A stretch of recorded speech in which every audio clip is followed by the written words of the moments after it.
তো গতদিন আমাদের ক্লাস ছিল এটা কিভাবে একটি ব্যাংক আর্থিক লেনদেনের বাইরে বা আর্থিক লেনদেন ছাড়াও গ্রাহকের সাথে সম্পর্ক রাখতে পারে, ভালো সম্পর্ক রাখতে পারে।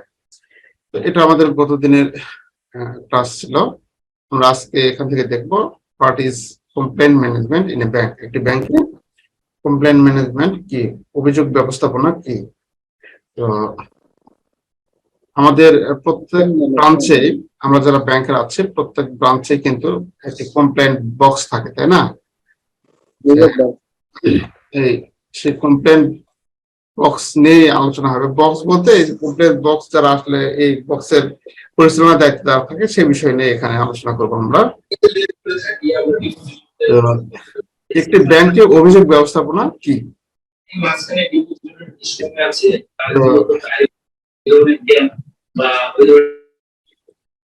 একটি ব্যাংকের অভিযোগ ব্যবস্থাপনা কি?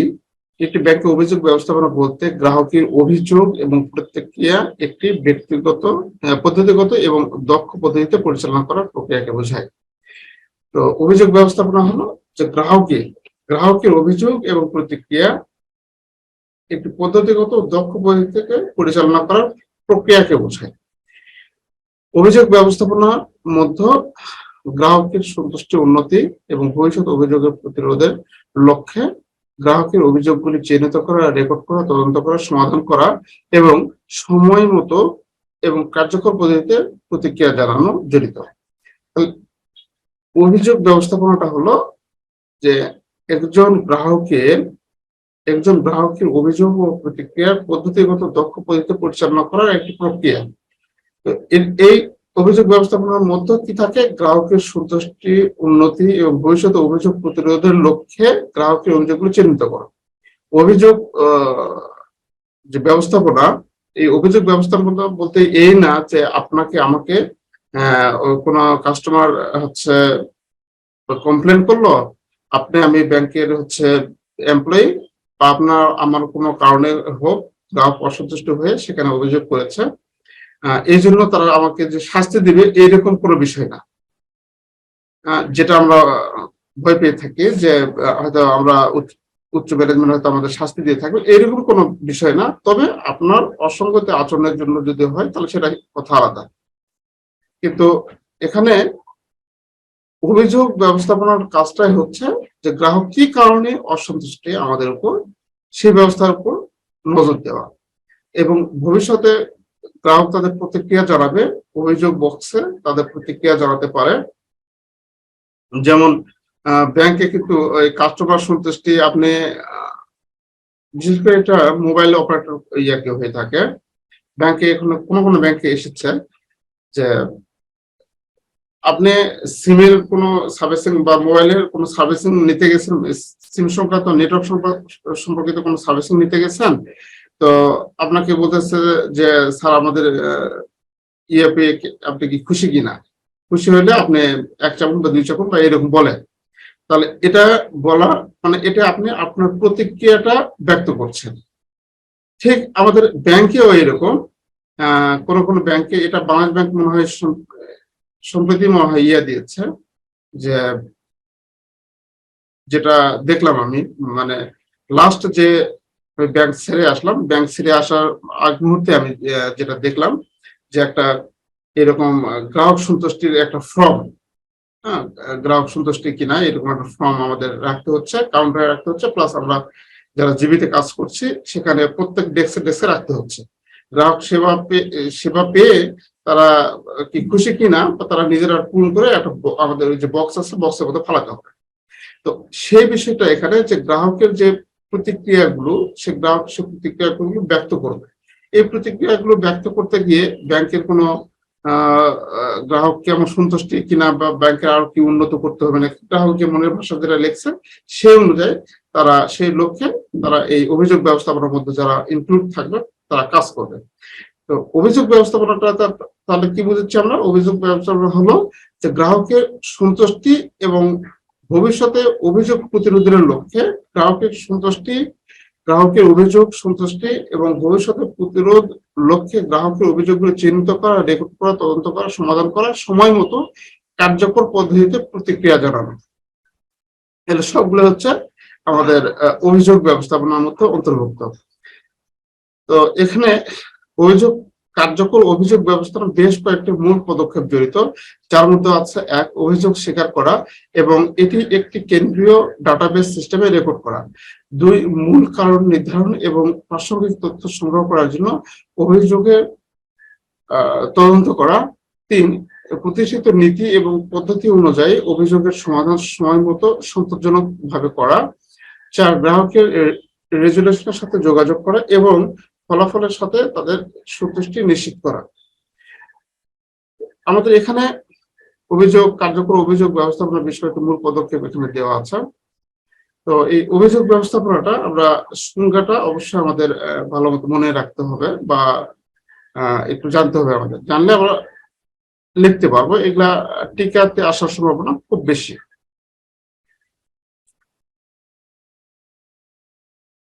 9 নম্বর বলা আছে, write down what are the complain management guideline of Bangladesh bank. Bangladesh ব্যাংকের যে কমপ্লেইন ম্যানেজমেন্টের যে গাইডলাইন আছে সেটা আমাদের লিখতে বলছে।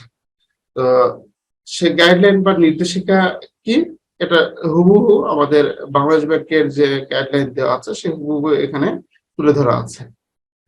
এখানে যেটা দেওয়া আছে সব হুবহু দেওয়া আছে। তো এখানে একটু আমরা আলোচনা করি অভিযোগ ব্যবস্থাপনা কি, সে বিষয়টা এখানে তারা আলোচনা করেছে আর কি।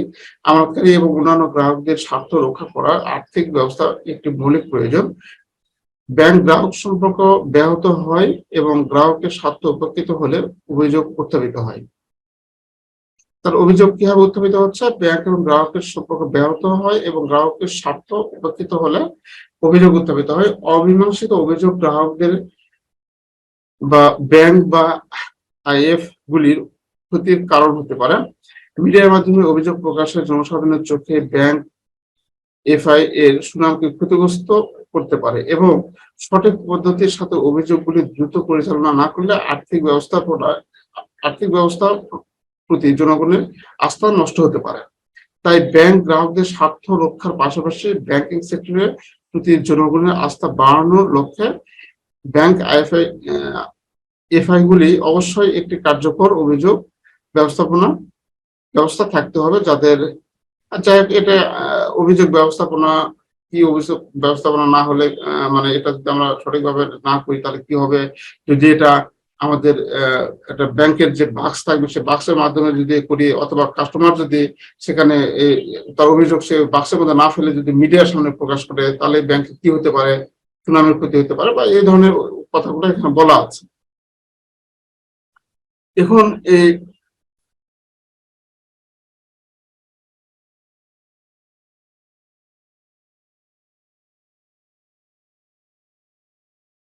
অভিযোগ ব্যবস্থাপনা হলো অভিযোগ দায়েরের সুবিধা, অভিযোগ রেকর্ডিং সিস্টেমের বিকাশ, অভিযোগ সমাধান প্রক্রিয়া, উত্থাপিত অভিযোগগুলির মূল কারণ বিশ্লেষণ এবং প্রয়োজনীয় নীতি প্রণয়নের জন্য বিভিন্ন কার্যক্রমের একটি সিরিজ। এগুলির নিচে চিহ্নিত হলো। অভিযোগ দায়ের থেকে শুরু করে আমাদের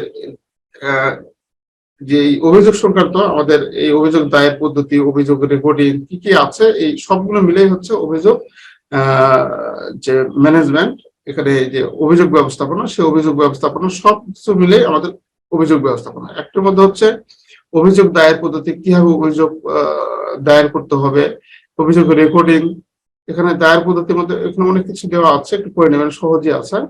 এরপর বলা আছে ব্যাংক এফআই গুলি, এফআই হচ্ছে ফাইন্যান্সিয়াল ইনস্টিটিউশন, ব্যাংক এফআই গুলি গ্রাহকদের যে কোনো উপলব্ধ উপায়ে অভিযোগ দায়ের করতে সহায়তা করতে পারে।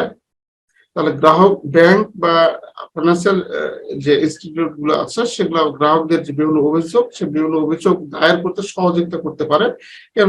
উদাহরণস্বরূপ চিঠি, টেলিফোন, ফ্যাক্স, ইমেইল, ব্যক্তিগতভাবে এরকম তারা অভিযোগ করতে পারে এবং সেটা আমাদের ব্যাংক বা আমরা সেটা সহযোগিতা করব। ব্যাংকের ওয়েব পোর্টালে ইলেকট্রনিক ডিভাইস দায়ের ব্যবস্থা তৈরি করা যেতে পারে। ব্যাংকের অভ্যন্তরে ইলেকট্রনিক্স যে আমাদের ডিভাইস, সেই ডিভাইসটা আমাদের স্থাপন করার কথা বলছে। 3 নম্বর, ব্যাংক এফআই গুলি গ্রাহকদের ব্যাংকের যে কোনো শাখায় তাদের অভিযোগ জানাতে সহায়তা করতে পারে। গ্রাহক যে শাখায় একটি অ্যাকাউন্ট বা শাখা খোলেন সেখানে গ্রাহক একটি আর্থিক কার্যকলাপ বা লেনদেন পরিচালনা করেছেন। তাহলে এখানে এটা বোঝাচ্ছে যে ব্যাংক গ্রাহক যেখানে লেনদেন করবে বা যে শাখায় গ্রাহকের কার্যকলাপ সম্পূর্ণ করবে সেখানে আমাদের অভিযোগ জানাতে পারে। সেখানে অভিযোগের জন্য আমাদের একটু সহায়তা করতে হবে, যে ব্যাংক এবং এফআই গুলি তাদের সহায়তা করবে। ব্যাংক এফআই গুলি গ্রাহকদের দ্বারা দায়ের করা অভিযোগ এবং গ্রাহকদের অনুমতি প্রতিনিধি গ্রহণ করবে। যাক, এখানে পয়েন্ট দেওয়া আছে, আমাদের সবগুলো পয়েন্ট যদি আমরা দিতে পারি ভালো, না দিতে পারলে আপনার মানে এই আঙ্গিকে অভিযোগ দায়ের ব্যবস্থা এই আঙ্গিকে আপনাকে দিতে হবে। তবে যেহেতু নির্দেশিকার কথা বলা থাকে সেহেতু আমরা যতদূর পারি একটু হুবহু লেখার চেষ্টা করব, যে বাংলাদেশ ব্যাংকের নির্দেশিকা যেটা সেটা আমাদের হুবহু লেখার চেষ্টা করব। আর যদি নির্দেশিকা না থাকে বা বাংলাদেশ ব্যাংকের গাইডলাইনের কথা ওইরকম বলা না থাকে তাহলে আমরা নিজে থেকে বানিয়েও অনেক কিছু লিখতে পারবো। অভিযোগ রেকর্ডিং, ব্যাংক এফআই গুলি অবশ্যই অভিযোগ রেজিস্টার, অ্যানেক্সার বি এবং প্রাপ্ত অভিযোগের রেকর্ড বজায় রাখতে হবে। নিবন্ধনগুলি অন্তর্ভুক্ত করা হয়েছে, তবে নিম্নলিখিত মধ্যে সীমাবদ্ধ থাকতে হবে। প্রাপ্ত অভিযোগের তারিখ, অভিযোগকারীর জাস্ট আমরা রেজিস্টার যে মেনটেন করি, রেজিস্টারে কি কি কলাম থাকে, একটা রেজিস্টারে কি কি কলাম থাকে সেই বিষয়গুলো এখানে বলা আছে। যে প্রাপ্ত অভিযোগের তারিখ, ডেট থাকবে, অভিযোগকারীর অনুমোদিত গ্রাহক প্রতিনিধির নাম বা যোগাযোগের বিবরণ, অভিযোগের সংক্ষিপ্ত বিবরণ, কর্মকর্তার নাম, পদবি, অভিযোগগুলো পরিচালনা করা, রেজলিউশনের স্ট্যাটাস, নিষ্পত্তির তারিখ। এবং আমরা রেজিস্টার যে মেনটেন করবো, রেজিস্টার যে বিভিন্ন কলামগুলো থাকবে সেই কলামগুলোর নাম বা হেডিং কি হবে সেটা বলা আছে এখানে। খ বলা আছে ব্যাংক এফআই গুলিকে অভিযোগ পরিচালনা সমাধানের বিশদ রেকর্ড জমা রাখতে হবে। তাহলে এখানে আমাদের অভিযোগ দায়ের পদ্ধতি, অভিযোগ রেকর্ডিং, তারপরে আছে অভিযোগ অগ্রাধিকার। আমি আপনাদের একটা কথা বলে রাখি, যে অনেকগুলো যে বাজারের যে বইগুলো এসেছে সেখানে দেখা যাচ্ছে যে অনেকগুলো প্রশ্ন সেখানে অতিরিক্ত কিছু ইনক্লুড করা আছে। এখন সেটা যেহেতু নতুন সাবজেক্ট আমাদের, এটা কিরকম প্রশ্ন হতে পারে বা কিরকম ভাবে হতে পারে সেটা না, আমি আপনাদের যে নোটগুলো করেছি একেবারে আপনাদের পয়েন্ট টু পয়েন্ট, মানে আপনাদের যেটা আলোচনা করা দরকার বা যেটা আলোচনা ওখানে আপনাদের সিলেবাস দেওয়া আছে যে পয়েন্ট, সেই পয়েন্টে আলোচনা করেছে, ওর বাইরে আর খুব বেশি আলোচনা করা হয়নি। হ্যাঁ, এটা যেটা এখানে যে প্রশ্নগুলো সেট করা হয়েছে এটাতে বলা যায় যে একবারে সংক্ষিপ্ত ভাবে প্রশ্নগুলো সেট করা হয়েছে। তো বেশি হচ্ছে করতে যাবেন না, মানে মনের মধ্যে দ্বন্দ্ব নিয়ে আসবেন না যে হয়তো আরো দেখতে হবে, আরো দেখলে আরো পাবো এরকম কোনো কিছু না। তবে এই করে দেখবেন আল্লাহ সব ভালো কিছু পাবেন আর কি। তো আমরা অভিযোগ রেকর্ডিং, অভিযোগ অগ্রাধিকার, অগ্রাধিকার আছে, অভিযোগের বিভিন্ন ধরন থাকতে পারে, সে ধরনের ভিত্তিতে আমরা অভিযোগকে অগ্রাধিকার করব, সেটা এখানে বলা আছে। যে ব্যাংক এবং এগুলো অবশ্যই জড়িত বিষয়ের গুরুত্ব এবং সংবেদনশীলতার ভিত্তিতে অভিযোগগুলোকে অগ্রাধিকার দিতে হবে। এই উদ্দেশ্যে ব্যাংক এফআই গুলির যে কোনো স্তরে প্রাপ্ত অভিযোগগুলোকে নিম্নলিখিত শ্রেণীতে শ্রেণীবদ্ধ করা হবে। এইচএস হিসেবে চিহ্নিত করা হবে। অভিযোগের ক্ষেত্রে অত্যন্ত সংবেদনশীলদের জন্য এস এবং সাধারণ সংবেদনশীলদের জন্য জি।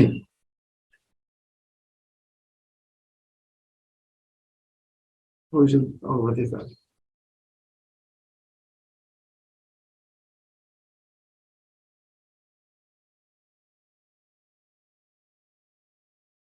বলা আছে, অভিযোগের সংবেদনশীল এখানে বলা আছে high sensitive, HS for high sensitive উচ্চ সংবেদনশীল, এইচএস এর জন্য, এসএস এর জন্য হচ্ছে ফর সেন্সিটিভ। আপনার বাংলা যদি সমস্যা হয় তাহলে সেক্ষেত্রে আপনি একটু ইংলিশটা উপরে একটু দেখবেন, দেখলে আপনারা বুঝতে পারবেন। যেমন এইচএস হচ্ছে হাই সংবেদনশীল, এস হচ্ছে সেন্সিটিভ সংবেদনশীল, জি হচ্ছে জেনারেল। তো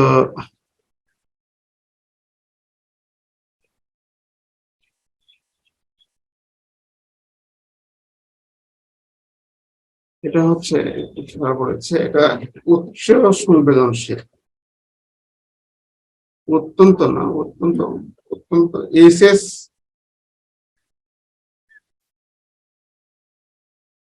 এইচএস কে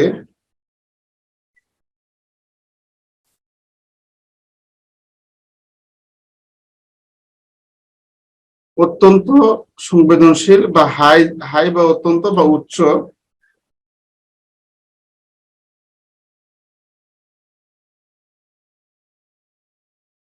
উচ্চ সংবেদনশীল, এটা একটু ইয়ে করে নেবেন যে এইচএস কে উচ্চ সংবেদনশীল হিসেবে চিহ্নিত করা হবে অভিযোগগুলোর ক্ষেত্রে অত্যন্ত সংবেদনশীল না, এখানে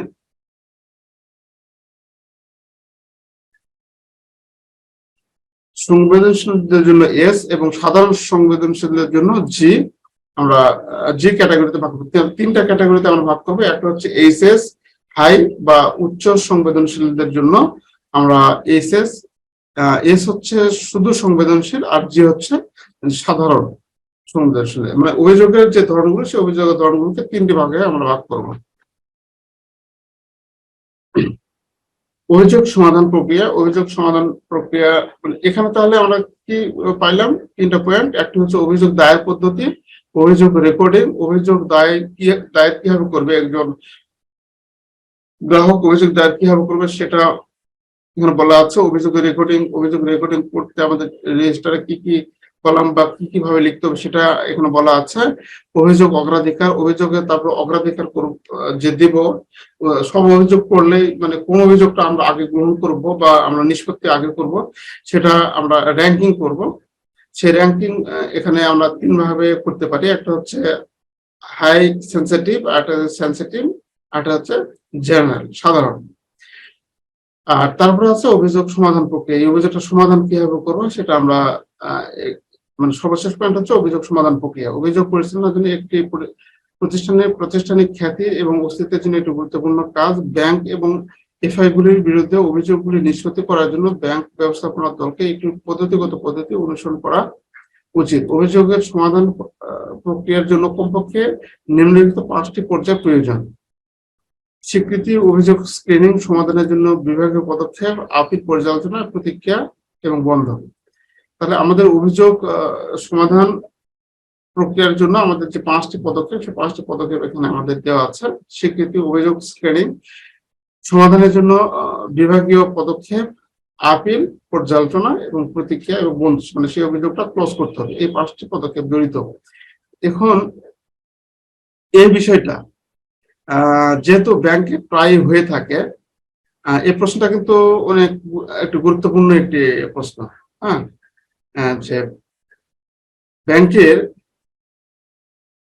বাংলাদেশ ব্যাংকের অভিযোগ ব্যবস্থাপনার নির্দেশিকাগুলো কি কি তা লিখুন। প্রায় ব্যাংকে যে ঘটনাগুলো হয়ে থাকে এবং বাংলাদেশ ব্যাংকের আমি যে মিটিং এ যতবার গিয়েছি ততবার এই বিষয়গুলো আলোচনা হয়। এই যে অভিযোগ ব্যাংকের যে গ্রাহক সন্তুষ্টি বা গ্রাহকের অভিযোগ নিয়ে এই বিষয়গুলো আলোচনা হয়।